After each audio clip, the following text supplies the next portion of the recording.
एक वस्तू आहे. त्या वस्तूच्या सूक्ष्मतेमध्ये जसं जसं आपण जातो, तसं तसं रेणू, अणू, परमाणू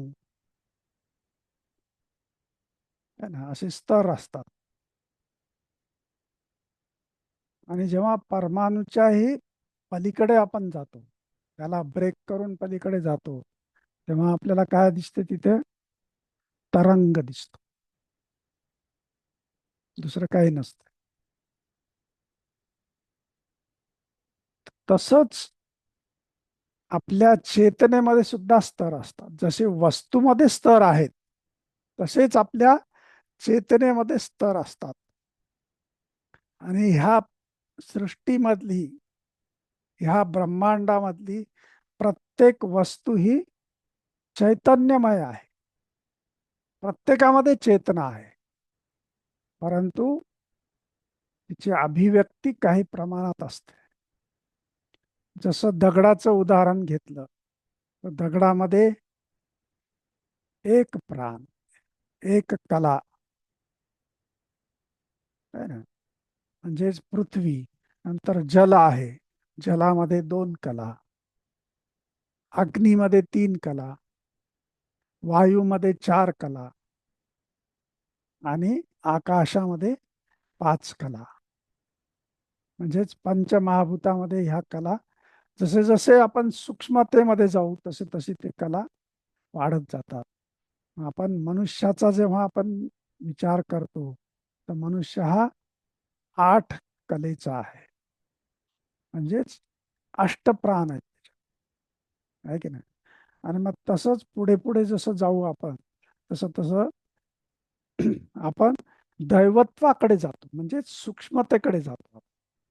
आणि मग त्या सूक्ष्मतेकडे जात असताना पूर्णत्व कुठे आहे, पूर्ण चैतन्य कुठे आहे, तर ते श्रीकृष्णाच्या रूपानं प्रगट झालेलं आहे. म्हणून जेव्हा श्रीकृष्णाचं चरित्र आपण बघतो, त्याकडे ते चरित्र आपण जाणून घ्यायचा प्रयत्न करतो आपण, तर व्यवहारामध्ये आपण तसं वागू शकत नाही. वागू शकतो का? कृष्णासारखं नाही वागता येत. म्हणून गुरुदेव आपल्याला काय म्हणतात? कृष्णाचं ज्ञान घ्या, परंतु त्याच्यासारखं वागण्याचा प्रयत्न नका करू. कारण ते पूर्ण ईश्वराचं रूप आहे. मग तसंच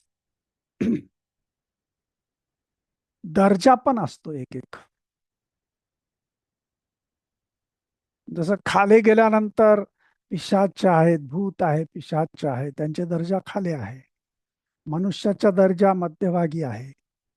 आणि मग पुढे पुढे वर जसं जसं जातो आपण, तसं पितृ, किन्नर, गंधर्व यांचा दर्जा आहे.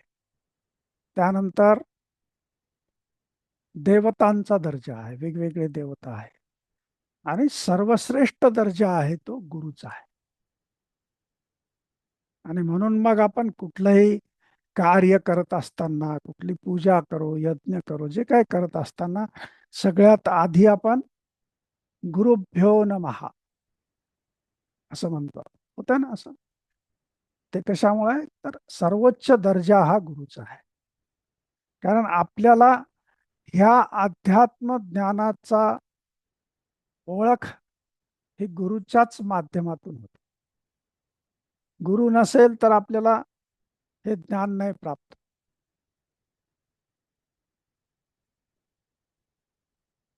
मग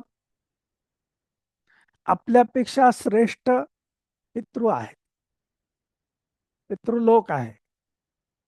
तर मग आपल्या वेगवेगळ्या धर्मामध्ये, वेगवेगळ्या देशामध्ये वेगवेगळ्या प्रथा आहेत. आणि त्या प्रथा कशासाठी आहेत?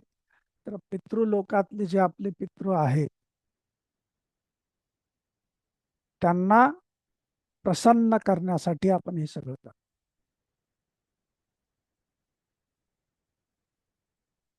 मग आपल्या इकडे अशी प्रथा आहे की कावळा ते अन्न ग्रहण केला म्हणजे टाकतो आपण, ते कावळा शिवला मग ते पितृलोकापर्यंत पोहोचते आणि त्यांच्यापर्यंत ते आपण जे काय केलेलं आहे ते जात आहे. अशी आपली धारणा आहे की नाही? सगळीकडे ही धारणा आहे. तसंच वेगवेगळ्या देशामध्ये आहे. जसं सिंगापूरचं उदाहरण सांगितलं त्यांनी, तर सिंगापूरमध्ये त्या पितृलोकामध्ये ज्यांना जे पाहिजे आहे, त्यांची जी इच्छा आहे ती पूर्ण करण्यासाठी ते त्या दिवशीचा एक दिवस जो आहे तो पूर्ण सिंगापूरमध्ये साजरा केला जातो. आणि मग त्याच्यामध्ये आपल्याला जे पाहिजे, म्हणजे असं एक धारणा आहे की आपल्याला जे पाहिजे ते आपण पितृंना मागितलं तर ते आशीर्वाद रूपानं आपल्याला देतात. तर मग आता मनुष्य म्हणल्यानंतर मनुष्यामध्ये काय असते? दोन गोष्टी असतातच. एक म्हणजे लालसा असते, दुसरा म्हणजे लोभ असतो. आणि ह्या लोभ आणि लालसेच्या पोटी मग आपण प्रथांना विकृत रूप देतो. मग त्याच्यामध्ये पैसे पाहिजे असतील तर पैसे जाळायचे, म्हणजे ते जाळलेला धूर आहे तो पितृलोकापर्यंत पोहोचतो आणि मग त्यांच्या आशीर्वाद रूपानं आपल्याला ते सगळं मिळतंय. अशी एक संकल्पना असते. आणि मग ते कुणाला जे पाहिजे असेल, म्हणजे मला जी इच्छा आहे ती इच्छा पितृपर्यंत पोहोचवायची आपल्याला. त्यासाठी मग करतात काही गमती जमती. त्याच्यामध्ये कार जाळतात, पैसे जाळतात. परंतु माणूस एवढा विचित्र प्राणी आहे की ते सगळं नकली जाळतात आणि इच्छा असते असली मिळावी. आहे की नाही? तर गुरुदेव काय म्हणतात, अशा प्रथा नका करू. त्यासाठी काय करायचं, तर आपल्यापेक्षा जे ज्येष्ठ आहेत, वृद्ध आहेत, त्यांची सेवा करा. आणि आपल्या इकडे जी प्रथा आहे की कावळ्यांना आपण अन्न देतो, तर ते बरं, एका निमित्तानं पशु पक्ष्यांना आपण अन्न देतो, ते तृप्त झाल्यानंतर त्यांचा आशीर्वाद आपल्याला मिळतो. तर आपल्या सोबत असलेल्या वृद्धांची सेवा करा. त्यानंतर ज्यांना गरज आहे अशा लोकांची सेवा करा. काही जणांना अन्नाची गरज असते, काही जणांना कपड्याची गरज असते, काही जणांना पैशाची गरज असते. तर अशा प्रकारची सेवा करा, म्हणजे आशीर्वाद मिळतो.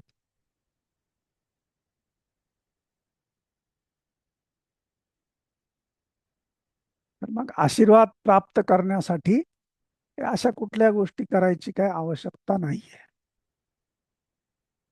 पण आपल्या ज्या धर्मानुसार ज्या प्रथा आहेत, परंपरा आहेत, त्या परंपराचा सन्मान आपण केला पाहिजे.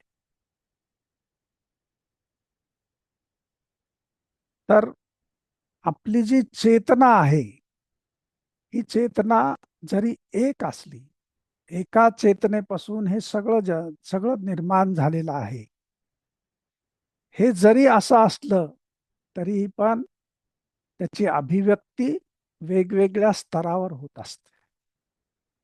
आणि हे जाणून घेणं खूप गरजेचं आहे. त्याची अभिव्यक्ती जी आहे ती वेगवेगळ्या स्तरावर होते. तसंच आपली जी चेतना आहे, ह्या चेतनेमधून आपल्याला सगळ्यात महत्वाचं काय मिळते, तर ती म्हणजे आपली एनर्जी, ऊर्जा. जी ऊर्जा आपल्याला मिळते, जी एनर्जी आपल्याला मिळते, ती चेतनेमधून मिळत असते. आणि चेतनेचे हे जे वेगवेगळे स्तर सांगितलेले आहेत, ह्या स्तरामध्ये आपण जेवढं सूक्ष्मतेमध्ये जाऊ तेवढी आपल्याला एनर्जी प्राप्त होते, ऊर्जा प्राप्त होते. आणि त्यामुळं मग आपण आपलं जे जीवन आहे त्या जीवनामध्ये सुख आणि समृद्धी ही आपोआप मिळायला लागते आपल्याला. कारण एक तर ऊर्जा मिळते, त्यानंतर आशीर्वाद मिळतात. पण एक लक्षात ठेवायचं, या सगळ्यांमध्ये गुरूंचं स्थान सर्वश्रेष्ठ आहे. म्हणून गुरूंनी आपल्याला दिलेलं जे काही ज्ञान आहे ते ज्ञान आपण आपल्या जीवनात अनुसरायचं. त्यामध्ये संशय येऊ द्यायचा नाही. पण मनुष्य हा असा प्राणी आहे की त्याला सगळ्यात आधी काय येतंय ते म्हणजे संशय येतो. बरोबर आहे की नाही? सगळ्यात आधी संशय येतो. प्राथमिक स्तरावर जेव्हा आपण ह्याच्यामध्ये प्रवेश करतो तर संशयासोबत आपण प्रवेश करतो, आहे की नाही? आणि मग तो संशय आला की मग वेगवेगळ्या प्रकारे येतो. मग कधी आपल्या स्वतःवर संशय येतो, त्यानंतर कधी प्रक्रियेवर संशय येतो. अशा वेगवेगळ्या प्रकारे संशय आपल्यामध्ये येतो. मग आपण जेव्हा गुरुकडे जातो तेव्हा आपली धारणा काय असते की सगळे संशय मिटतील तिथे. पण गुरु काय करतात, अजून आपल्याला संशयामध्ये ढकलून देतात. ह्याचं कारण काय आहे, तर ह्या संशयामधून आपण तापून निघालो पाहिजे. इकडून तिकडून चौकडून हे असं म्हणतंय, ते तसं म्हणतंय, ते तसं म्हणतंय, त्याच्यामध्ये ते कन्फ्युजन निर्माण होते. त्याच्यातून संशय अजून वाढायला लागतो. आणि मग त्या संशयाच्या अग्नीमधून जेव्हा आपण तापून बाहेर निघतो, तो निघतो तो विश्वास असतो, ती श्रद्धा असते. आणि ती श्रद्धा एकदा त्याच्यातून तापून सुलाखून निघाली की मग ती पुन्हा संशयाकडे जात, ती पुन्हा संशयाकडे जात नाही. आणि मग आपला पुढचा मार्गक्रमण सुरू होतो. कारण आध्यात्मिक ज्ञानामध्ये सगळ्यात पहिलं काय आवश्यक आहे, अत्यावश्यक काय आहे, ती म्हणजे आपली श्रद्धा, आपला विश्वास. कारण हे सगळं जग अज्ञात आहे की नाही? अध्यात्माचं जग हे अज्ञात आहे. तुम्हाला याच्यातलं काहीही माहिती नाही. विज्ञानाचं जग हे तुम्हाला समोरच्या समोर प्रूफ देणार आहे. हे प्रूफ आहे, ते प्रूफ आहे, सगळे प्रूफ आहेत.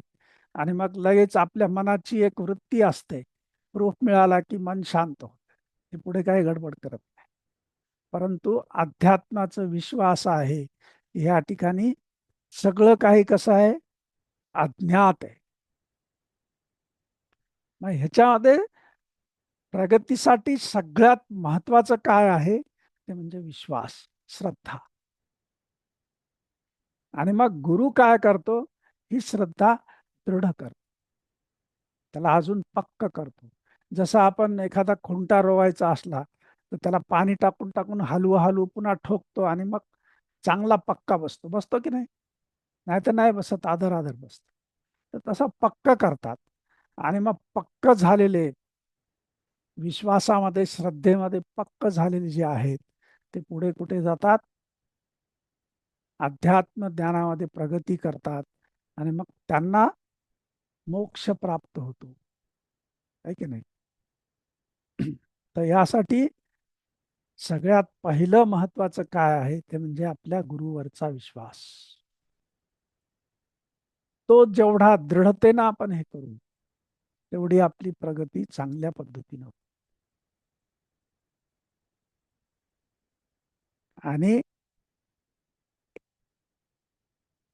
संशयाचं सगळ्यात महत्वाचं वैशिष्ट्य काय आहे, जे चांगलं आहे त्याच्यावरच संशय निर्माण होतो की नाही? वाईट असेल, वाह्यात आहे, त्याच्यावर संशय नाही घेत, आपण समजून देतो हे वाह्यात आहे, त्याच्यावर पुढे चर्चा करत नाही, काहीच नाही. किंवा त्याचं कुठलं इकडून तिकडून त्याला त्याला काय म्हणतो, दृढ करत नाही आपण. पण जे चांगलं आहे त्याच्यावर मात्र नक्की आपण हे करतो. म्हणून मनामध्ये संशय निर्माण झाला सुरुवातीच्या प्राथमिक अवस्थेमध्ये, तर एक समजायचं की आपण ज्याच्यावर संशय व्यक्त करतो ते चांगलं आहे, काहीतरी आतमध्ये चांगलं आहे. आणि मग पुढे मार्गक्रमण करायचं. आणि अष्टावक्रांनी हेच ज्ञान जनक राजाला सांगितलेलं आहे.